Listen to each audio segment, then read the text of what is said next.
How to survive a cybersecurity audit is the title of this presentation.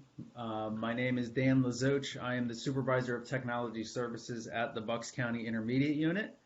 For those that are not aware of what the Bucks County Intermediate Unit is, which happens often, we are an educational services entity that provide educational or, in my case, technical services to the districts within our umbrella, which in this case is Bucks County. Across the state of Pennsylvania, IUs can have several different counties underneath their umbrella. Intermediate units are very independent and entrepreneurial in their nature. So we can provide tech services, we can provide special education services, which is a bulk of what we do. Where I fit in is on the technical side for technical high-level consulting, security, disaster recovery, exchange migrations, all sorts of things, upgrades. Typically, the level 3 and 4 kind of projects that organizations in the area and surrounding, or actually statewide, really need that support for that they might not have in-house. That's kind of where we fit in and the niche that we follow. I'm a long time MCSE. I don't even remember when I've had it or when I got tested, 2000-ish. I'm a lapsed CCNA, Net Plus. I do have a computer science degree from Temple and part of an engineering degree from Pitt. And I am, if Owen's here, I am a alumni of the Bucks County Community College as well. So that's a little bit about me. I won't bore anybody else to death with my backstory, but how I got here is I am interested in the security realm, both personally and professionally, and I'm a big fan of kind of sharing that knowledge and kind of relaxing the tension on organizations or personal folks that are looking to improve their security standpoint and presence. Organizations, if they're not paying attention to these sort of topics, and the presentation that I was just in from IBM was awesome and a great kind of refresher or instructional or informational primer on what exposures and what risks are out there. So great, great conference. So I'm looking forward to sharing my little piece of it. So, oh, there we go. What are our goals for today? We are going to define and describe what the cybersecurity audit looks like, and really I want to stress why it matters during the course of the slides. I want any attendees that are here to be prepared for what to expect. So it's not a shock, it's not, oh my God, this is a resume generating event or something like that. It is not, it's proactive. These are the good things to do. You don't want to be on the other side of the house. The short end of the story is you don't want to be on the other end where you're compromised and you have not done any preparation. Then, yes, then it might be time to polish off that resume. Although I don't think that's the wisest thing to do in the middle of a breach is to fire your leadership, but something to be concerned with.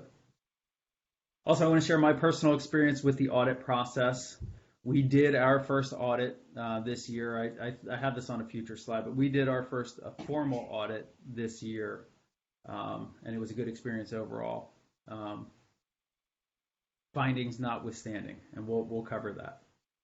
So we're just gonna keep it kind of high level. I think Matt Fredrickson, who I believe is in here, has a presentation after me that'll go into more of the IR side of the house. So a nice kind of a nice augment to this presentation, which is going to be fairly high level. All right. Whoa. Why do we audit?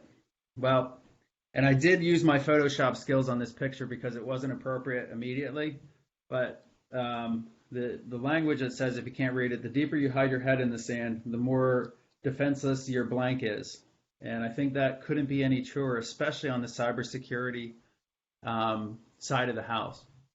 Many organizations, large and small, particularly the small and medium-sized organizations, do not have much of cybersecurity awareness unless they've had the unfortunate luck to be compromised in some way that wasn't completely and totally destructive. Typically, that is budget stuff that, from a cost center perspective, which tech departments typically are either put to the wayside or not given the priority they should have, which is a dangerous perspective to be in. And the not only this presentation, but the other presentations throughout the course of this focus on security event will also augment and justify the kind of impetus to continue improving your cybersecurity or just your security stance in general. Depending on the organization you're in, you may have compliance requirements. You may have SOX compliance issues. You may have HIPAA if you're in the medical or instructional, like the Bucks County IU is and school districts are. You may have any number of other compliance requirements to perform some level of auditing. Usually that level of auditing that is mandated is flexible, although it's well defined that you need to perform X, Y, Z, and what time periods you should be doing that. Again, that's industry dependent. However, I want to make it clear that regardless of the industry you're in, some level of cybersecurity awareness and auditing, preferably by a third party, is highly, highly recommended. And the second point here is risk awareness. If you're not aware of what exposure or what risk you may be up for as far as not keeping your servers patched in the event of zero login, your domain controllers, if you haven't patched them, are able to effectively authenticate anybody as anybody. So that's a big one to patch. And if you're not aware of that sort of thing, that could be putting your organization and yourself at substantial risk for compromise. The gap analysis piece is pretty straightforward. My dog has decided to sit on my feet. Sorry. Feed it. Gap analysis is pretty straightforward. What are we missing? What do we need to do? What is the ultimate exposure? So it's building on that risk awareness component and really building the business case for this is what we have exposed as a vulnerability or a concern. These are the steps that it would take to do, and this is what the ultimate resolution will provide. So that may be cost, that may be new process, new procedure, could just be new hardware or updates or patches. Really can go anywhere as far as gap analysis, and that applies all across technology as far as what you can do. It's really just identifying your weak points and how to resolve them.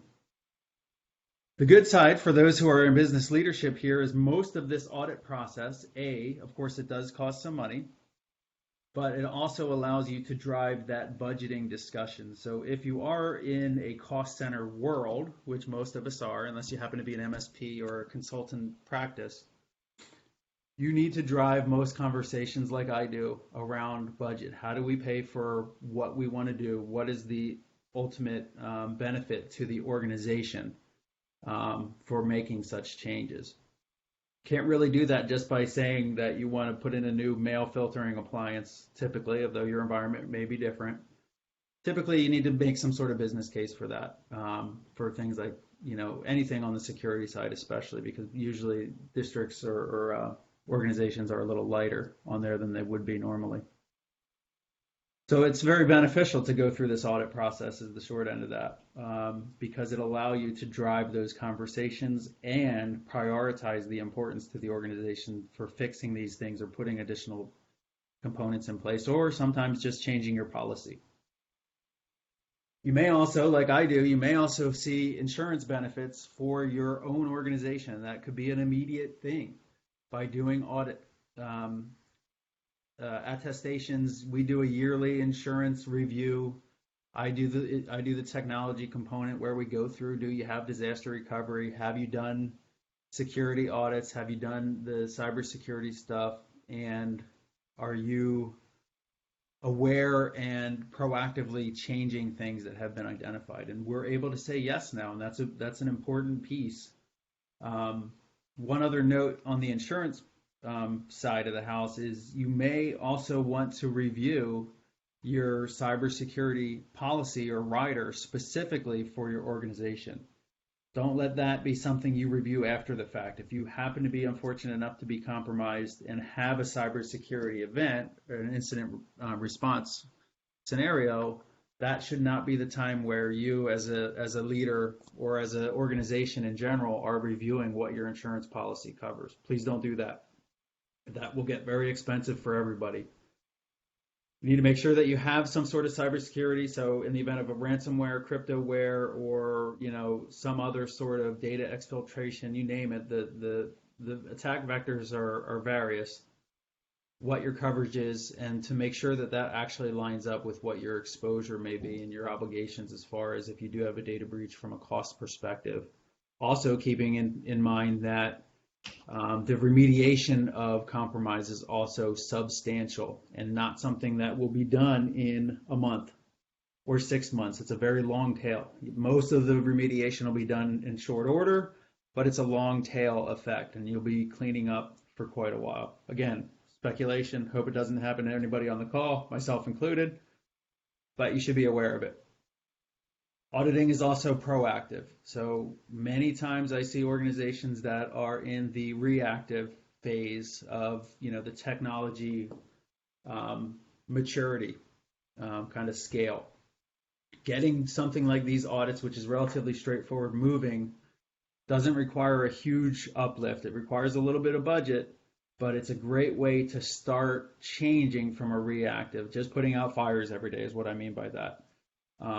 From a reactive model to a proactive model. You can now be aware from this audit process, at least from a security perspective, what action items you should be taking, what things should be keeping us up at night, what we don't really need to worry about, or where else we can look to improve our security standpoint. I did mention external or third parties to do audits, and I mentioned that specifically on purpose. Not every organization is big enough to do internal auditing, and even if you are and have the fortune of having a security team within your organization, a third set or a fresh set of external third-party eyes is always beneficial. They won't get tripped up by your entrenched best practices or undocumented procedures. It's going to be black or white for third parties, and that's important because you really don't want somebody to write you a report that whitewashes mistakes that are made or serious concerns within your organization. It's important to seek purposefully an impartial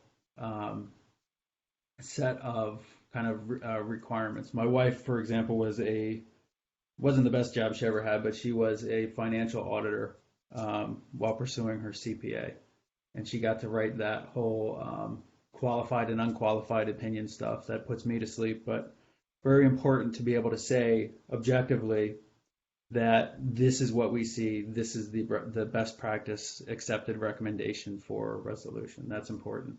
Sometimes we may have our own blinders for not out of negligence when we're doing these sort of evaluations internally. And the third party or fresh eyes, as I have quoted here, is important.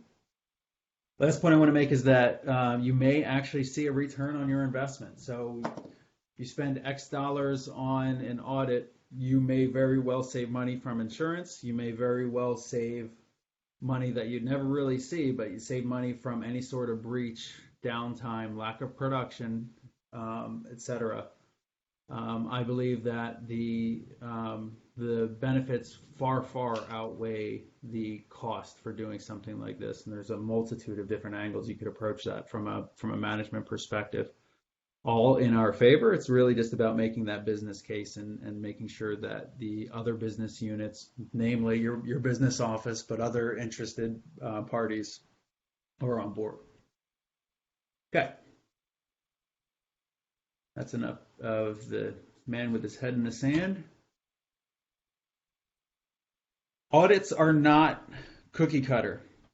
So the depth of your audit really depends on what your needs are. And I would actually recommend using your trusted vendor is to have a discussion to scope exactly the way that you want your audit to go.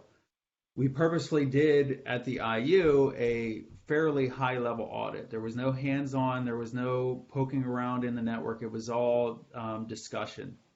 So we did that high level interviews piece, focusing on policy, focusing on procedure, focusing on, do you have X, Y, or Z, particular to the cybersecurity framework that we're working in, and we'll cover that in a little bit too.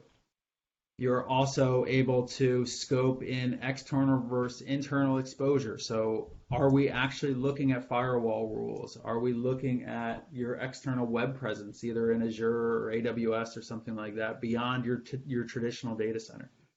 The data center today really is a global data center, whether you have just one server rack or you're using existing SaaS or other cloud providers, Google, Microsoft 365, you name it. Your data center typically is not just housed in one area. So you can actually increase that scope if you're so inclined to do that. The fun stuff, which unfortunately we have not been able to do, is the red blue team, which is actually the defense / attack component, the actual compromise of systems. Something you can do. Traditionally, I would leave everything, I would start with a high level and then augment that based on findings into any deeper discussion. And that's typically how most vendors are going to model it as well, unless you want to go right for a Cadillac package with your vendor, and that totally is up to you. But traditionally, you're going to do something like a high level discussion and then advance that down the road to more fine-grained reviews, so say a specific firewall log analysis and so forth. The most important piece, though, is, in addition to the scoping appropriately, is that you get a actionable report. And there's two pieces to that. The prioritization of what your exposure is, so that gap analysis component I was talking about earlier. What is the most important things you need to fix? So I'll pick on Active Directory again and use the zero login, which is a recent one. If that has not been patched in your environment, that's something you're going to want to do before you go and update your certs or review and eliminate old firewall and NAT rules that go to servers that don't exist anymore. And whoever you're using to provide that audit work should be aware, and I would start that conversation. They should already be able to do this, but to provide that prioritization on what is more critical, and then of course the mitigation steps. So that recommendation piece is also important. I do recommend as well the quick fix, which is what I've got in quotes there as a subcomponent, a sub-ask, for whatever vendor or partner you use for the audit. That's from a tech management perspective, that's what you want. So when you get these reports, you can knock out A, B, C, D that were identified as easy, quick things you can do with minimal impact, and present that as action items to your board or your stakeholders to say, we've gotten this report, we've processed this, we did X, Y, and Z already, as a sign of good faith or a sign that we are very aggressive in resolving these outstanding issues that we have. AKA easy win, AKA more budget generating opportunities for you. But keep that in mind when you're designing what your audit is going to look like, is my suggestion. All right, so without boring everybody to death, let's go through some of the preparation work. First and foremost, you do need to know what framework you should be attempting to align to. Depending on your organization, this may already be defined for you. Depending on your state of residence, this may also be defined for you. For example, education, K-12 education specifically in Pennsylvania is the Wild West. You can do whatever you want. There's no rules. So adopt something is effectively what comes from the Pennsylvania Department of Ed. New York is a different case. New York, our kind of job alikes are called BOCES or RICs. They are required to follow and implement the NIST framework. I think that is a fantastic idea from the Department of Ed perspective to have that foundation already there. So there's no question. We're already most of the time stuck. Okay, what cybersecurity framework do I choose? Truth of the matter is, the framework doesn't really matter. They overlap so nicely together that you can land nicely in any of the modern frameworks. And modern is the only important piece to make sure they're keeping up with current trends. So NIST a good choice. CI security is actually what the Bucks IU adopted, mostly from an ease of ingestion piece. The 20 critical controls you may have heard about, easy to digest, easy to kind of get a grasp of and work through methodically as far as what you want to do. NIST is very similar in that regard. The important piece to know from any framework, and I've got links in there, and then the alphabet soup of additional things that you may need to consider. The important piece is the base of most of these frameworks are similar. You need to know your hardware, you need to know your software, you need to know your user management components, etc. How deeply you adopt them is the important piece. So how mature does your model get as far as client lifecycle, for example, or account lifecycle, more importantly, not more importantly, but account lifecycle, who's in the administrator groups, how do we audit that, how aggressive are we as far as removing expired accounts or deleting accounts for people who have left. What is your policy and procedure for that, and how aggressive are you from a security standpoint in keeping that stuff lined up? The choice is yours. If you have zero framework to start with and no awareness, start with NIST or CIS and go from there and see what fits your model the best. You're going to want to apply the basic framework controls, and then from a business perspective or a tech perspective, decide how mature in each of those positions you want to get with, and that crosses between NIST and CIS very, very easily. The important piece really is identifying where your risk is and where you want to focus your budget, your attention, and so forth. So if you're not a retail market, for example, you may not need to worry about web security or for web servers or cloud-based databases and so forth. You may need to focus more on internal things. Every business is going to be different. It's going to be one of those kind of balancing acts. However, there's great guidance in any of them that you should be able to follow. All right. You need a team. This should not be just you, even if you're leadership. If you're a one-man shop, well, I guess that wouldn't just be you.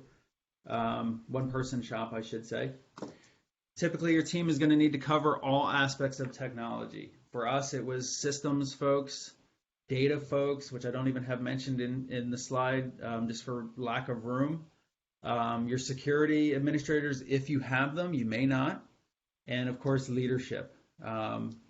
Beyond that, your typical buy-in team is going to be other business units.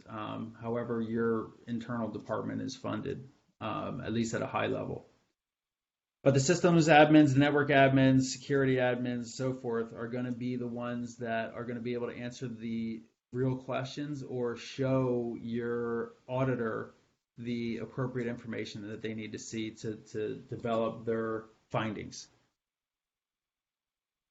Finally, you will need to have so we've got our team collected, we know our framework, we need to have our data together. This could be your internal documentation, your policies, if you have a handbook, if you have a technology-specific set of guidelines, SOPs, practices, you name it. You may not need to have them directly at hand, but you need to have awareness of what you have, in writing as far as your formal adopted policy, if you have it. Everybody's going to be in a different position as far as that is concerned, and that's okay. That there will be findings. The other piece is your internal back-end documentation as far as support. What do your technology folks do when somebody leaves the organization? What is your process to offboard somebody? Get their computer back, disable account, move their files to a supervisor or to a delegate, etc. Those are the kind of things you should expect to have to be able to answer, or at least give a ballpark or a rough estimation of it, and that's okay too. And try not to print out all that paper like that guy in the picture, please. Any questions so far? I know I talk fast. I have had 2 coffees this morning. I want to give people a chance to breathe. Feel free to unmute your mic and pipe in. Otherwise, there, like I said earlier, there will be time at the end, and I'm happy to talk anybody's ear off about these sort of topics. So I'll keep going, but if you do have something, feel free to chime in.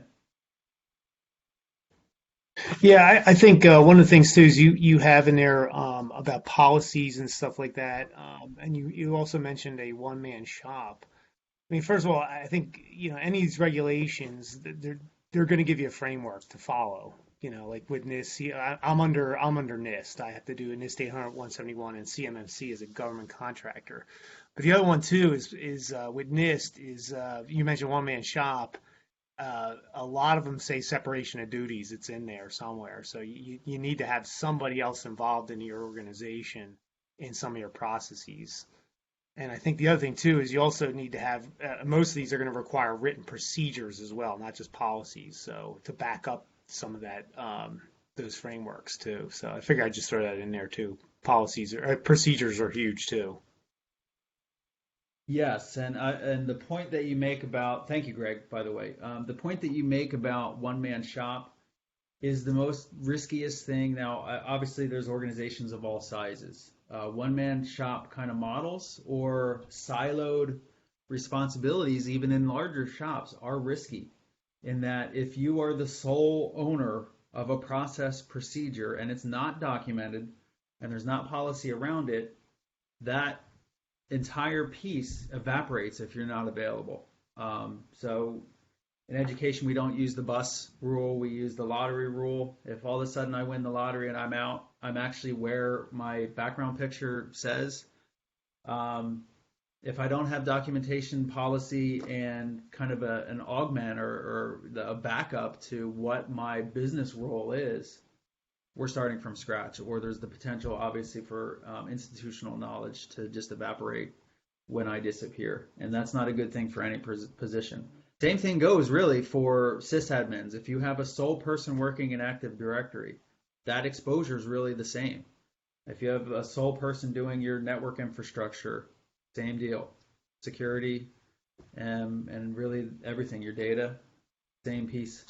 The way you kind of mitigate that is really the documentation, both internal and then policy on top of that. So the policy is the end user front facing piece, the back end documentation, which there may be front end documentation too for SOPs and things. But your back end documentation, which may also be SOPs, is really the how do you do this X, Y, and Z kind of thing when these set of scenarios go in, or what is our formalized adopted process for what goes on a laptop, how we break out our VLANs, etc. You can bore yourself to death with it, but having that even just committed informally in something for the internal side, and then a formalized policy is, however possible, are huge, huge things for the organization to make sure they have.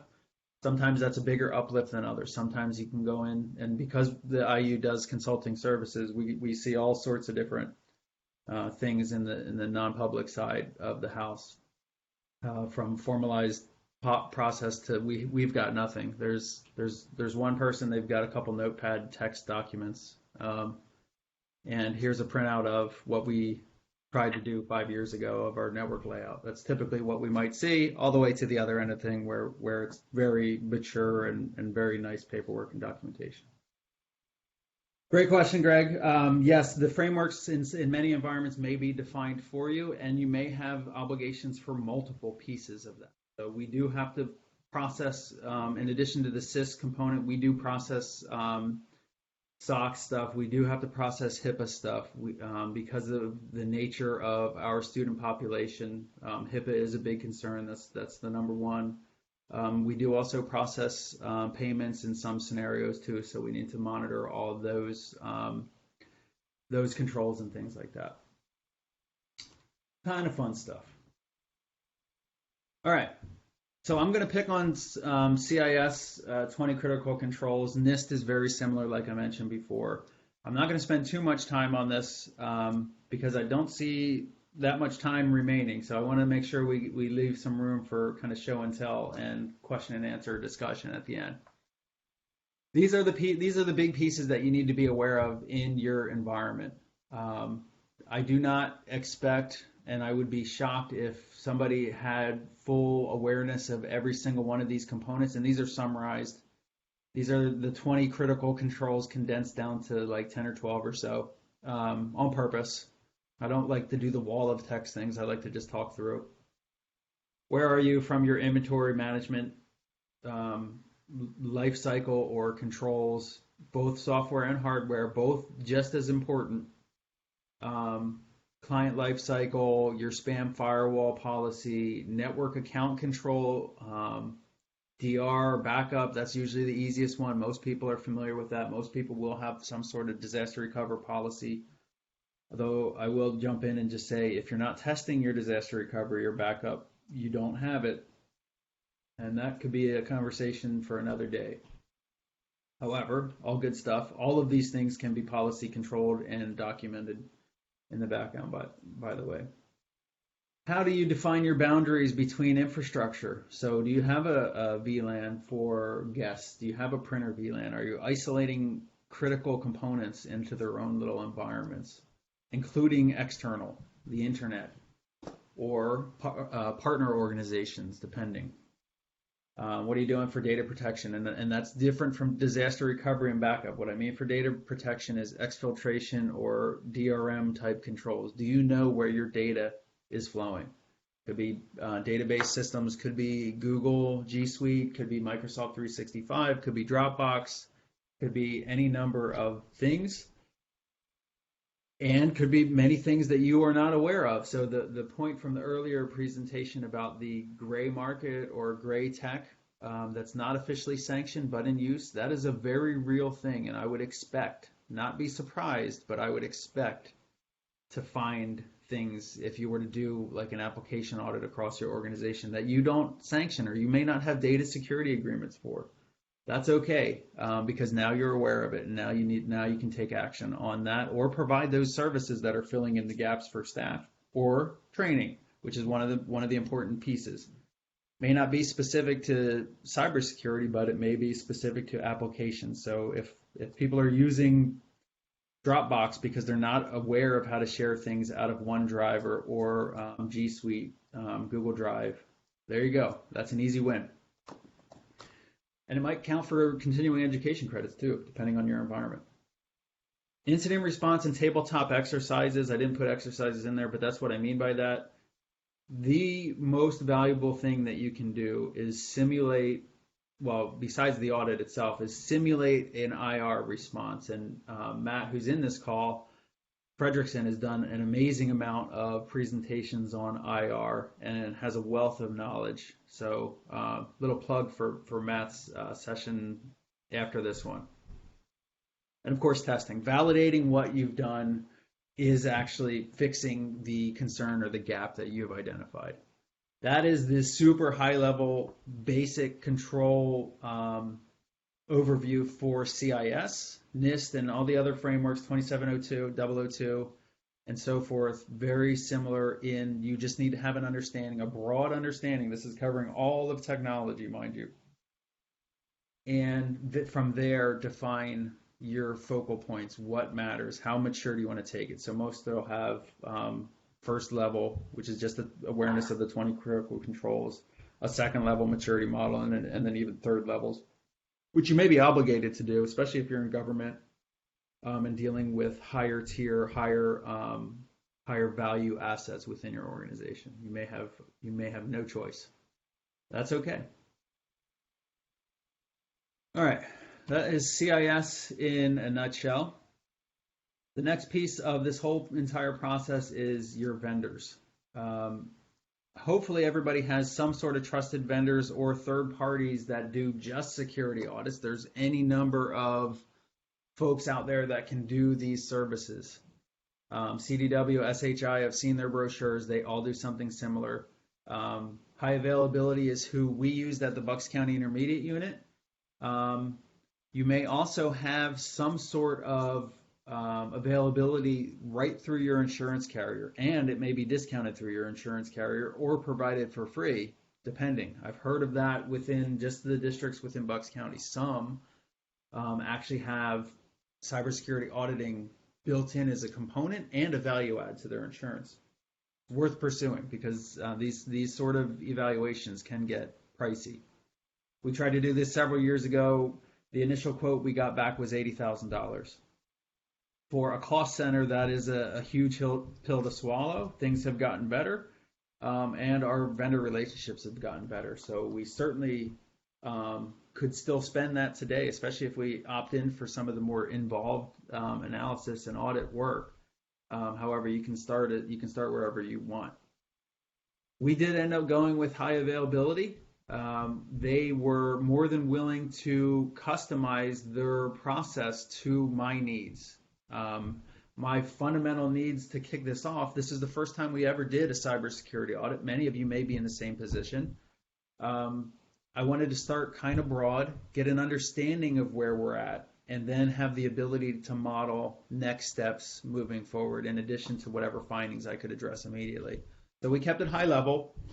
We did it through Zoom. This was done in the April timeframe for us. And I think it was immensely valuable. Your experience may differ, but I would only go with a vendor that can provide a level of customization to allow you the reduce your anxiety and accommodate your needs. Really, I mean, you're the customer. You should be able to dictate most of what you want to do. But I felt great knowing that I'm getting exactly what I want, and by kind of ensuring they were aligning with the controls that we are adopting at the Bucks County IU, which is the CIS controls, I'm able to map that directly to both budget and action items that I can take, and then who would be responsible for those directly. It made it very simple to make that transition from kind of speculation into real practice and what we should be doing. The short end of the story is use whoever you're comfortable with. You may have options available or incentives elsewhere or grant work. Through this COVID since March, from an education perspective, and I know there's grants for elsewhere, especially if you're public, there's been so many different grants that have very gray areas as far as security components. I don't know if anybody in the call has seen them. In many cases, you might be able to pay for this entirely through grant work as well. So I would spend a little time doing a little bit of research to see what options you have available. But at the end of the day, it's going to be your decision and what fits for your organization and your budget stance entirely. Whew. So you will not pass an audit. I made this slide purposefully and simple. There will be findings. Some of them will be more critical than others. Some could be stupid stuff, like you're not disabling account. You're disabling accounts but not expiring them, for example. Silly things, low-hanging fruit. However, just get it out of your system now. You're not going to get 100%. If you've got a 50%, that would be something fantastic. But that's still an uphill battle and still something that you need to address. Does everybody agree? I don't know how many people in the call have gone through an audit process like this, but I would be really concerned if I passed, just as much as if there's no findings on the CPA or financial auditing side of the house, which is great. I would still say, did I miss something? Is something awry here? Or did I select the appropriate vendor that could do a thorough enough job for it? You're going to fail. That's okay. Embrace it. Use it as the model. Use it for the impetus to continue iteratively getting better. And Hey, Dan. an audit, I want to stress also, is not a one-time deal. This is something you should do in some sort of window. Yearly would be ideal, or periodically, quarterly, or whatever. Matt, you had a question? Yeah, I was just going to say that I think the word fail may be a little too strong. If the audit's done properly and the audit's done, and this is just my opinion, with the right type of focus, it's not failing an audit as much as finding out where you are compared to where you want to be. So when you start using the words fail, then what comes into the words that you use and the lexicon that you're thinking is, all right, well then someone's at fault because we failed. And the real purpose of an audit really isn't to find fault with a person, is to find gaps in processes or procedures or policies. So I'm going to go into this in my whole presentation, but I just thought I wanted to put it out there. It bothers me when I hear the word fail and audit used in the same sentence, because there's so much negativity around that. It backs people in the corner and they say, well, I'll never do an audit because I don't want there ever to be on my employee record that I failed one. And that's not really what an audit's purpose is. I don't disagree. But I will say, and you and I both from the educational side of the house, is we get afraid to admit when things are what they are. A failure in this sense is not really a failure, like you said. Your point is very valid. But sugarcoating, gaps and things like that aren't at the same time aren't really that great. I do agree 100% that it's not you or I that are failing directly. It is a gap that has been identified and needs to be addressed at an org level. These things are not individual components where people are having issues. It's not Dan's issue or Matt's issue or your network engineer or security engineer issue specifically. These are org level things that need to be addressed. Yes, they're a technology component. However, these are just things that need to be done. And that's important because you need buy-in in many cases. You're changing policy, sometimes board-approved policy or sometimes sanctioned policy through HR. You need to be able to pull together a broader team to address these things. It's not just the network engineer having to do things. So in that regard, I agree. I'm a fan of calling things what they are. I hear you, especially from Ed. We're oftentimes asked to change our language around for that same reason. But we'll say you shall not pass and skip fail. I just want to set the expectation that there will always be findings, okay? All right, what was our experience? This is actually a slide out of our results from HA. Not spectacular, not that bad. So if you look at the dark green line with the dots in this spiderweb score thing, which is identifying all of the controls, you'll see 20 controls here. This is directly lining up with CIS. You can see where we stand. Some things far better than others. Some places, namely and admittedly, our documentation or board-approved policy components specific to controls were some of the most important findings that we had, namely board-sanctioned policy. We have all the internal documentation and process, but not having that last piece of the puzzle is important. And again, that's where I stress that this is not just a technology component or a technology failing. This is the organization adopting, yes, we do need to formalize these processes and procedures or acceptable use things or expectations for staff. And we could easily bump scores. We took a lot of this information and immediately took effect to change some of our policy procedures or just configurations. And that is something, the last point on here that I want to jump to real quick is that quick wins piece. We asked for that from HA when designing our scope of work to provide me and my team the ability to immediately upon that report evaluate and take action following best practice that they also provide as part of that to mitigate things like some of the silly things you may find in these reports are how many people are members of your domain administrators group, enterprise administrators group, infrastructure or infrastructure for SharePoint or Exchange groups, you name it. Some of those things can be done in like 2 minutes. Do you use a generic administrator account? Please don't raise your hands if you are guilty of this. If you use one administrator account and more than one person use that, that's a finding. Expect that and mitigate that somehow. Those are relatively easy wins, and great to come back to your board or your stakeholders and say, this is the report that we got. Here's a summary. These are the things we've already done to show impact to the organization and how we can enhance our security standpoint. The report does take a little bit of time to compile. I'm quite pleased with the amount of data that they had, the best practice and the accepted white paper sort of information that was applied in it. If we have time, I'll show it, but I think I'm running low on time. Was super valuable. I look forward to doing it again. The end experience was good. It was a long day. The second point in there is important. It was an 8-hour discussion with the IU team, actually beyond 8 hours.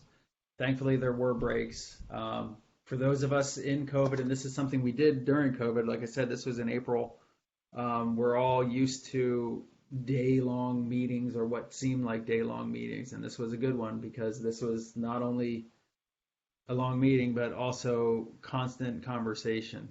For people like me, that's fine. I can talk all day sometimes, but a long, drawn-out process. However, worth every penny, worth all the time that we invested in that. From my team's perspective, of course, it was a lot of downtime for my team, which is relatively small. Our team is 8 people. And I had a majority of them in this discussion. It's not just Dan, it's an entire team uplift as well, because everybody's going to have a little component of any remediation that needs to be done too. Okay. And I think I have until 11:20. Is that right? Okay. Yes. Thank you. So the last slide that I have, and then we'll open it up for discussion. If people want to see some of the highlights from that audit, I'm happy to show it. You will have discovery. So once your results do come in, create another team to evaluate your discovery results. Again, if you're not a one-man shop, you want either stakeholders, high-level stakeholders. I wouldn't invite the entire organization into these discussions, but stakeholders, your internal team, evaluate your results. And the most important piece is prioritizing your highest risk and exposure components. I wrote assets, but really that could be logical or physical devices or configurations. Take out that low-hanging fruit, those quick wins, as nice action items to show that impact and that value immediately. The immediate piece is important. People tend to forget these things if they haven't seen a follow-up in a couple weeks. So reporting back on what you've done is going to be valuable for you. You may also have to, because of that prioritization and because you're developing a team across normal organization or department boundaries, you can drive that discussion on budget building for those items that require, say, upgraded hardware, additional licensing, or outright purchases for new stuff, or refreshes for particular pieces that are found wanting within your organization. It's better to drive that with the stakeholders immediately than to build a presentation and bring it into cabinet, or however you do things inside your organization. But having that as a partnership usually greases the wheels and makes things a lot easier. And then, of course, you want to provide a high-level review to your stakeholders. I wouldn't necessarily dump the report on their desk unless they love reading, 80, 90-page documents and falling asleep to them. But that, again, is going to allow you to buy in or generate buy-in for your organization. That's all I have. Hopefully we have more time. I meant to leave a couple minutes at the end for any kind of Q&A or any sort of discussion. I want to thank Owen and the entire team at the community college for putting this event together. Thank you for that. Focus on Security has been something for several years that is great to look forward to in early October. So hopefully we continue and do some more great conversations. Thank you. Thank you, Dan. Thanks for the presentation. Got it. I'm happy to stick around and answer any questions if anybody has any questions or comments, or if you want to share your experience. I can stick around for, I guess, until they close this meeting. I don't know. I'm going to stop sharing my screen because I can't actually see who's in here. Are you saying until you get kicked out, Dan? Is that what you're saying? Yeah. Good presentation, dude. Thanks.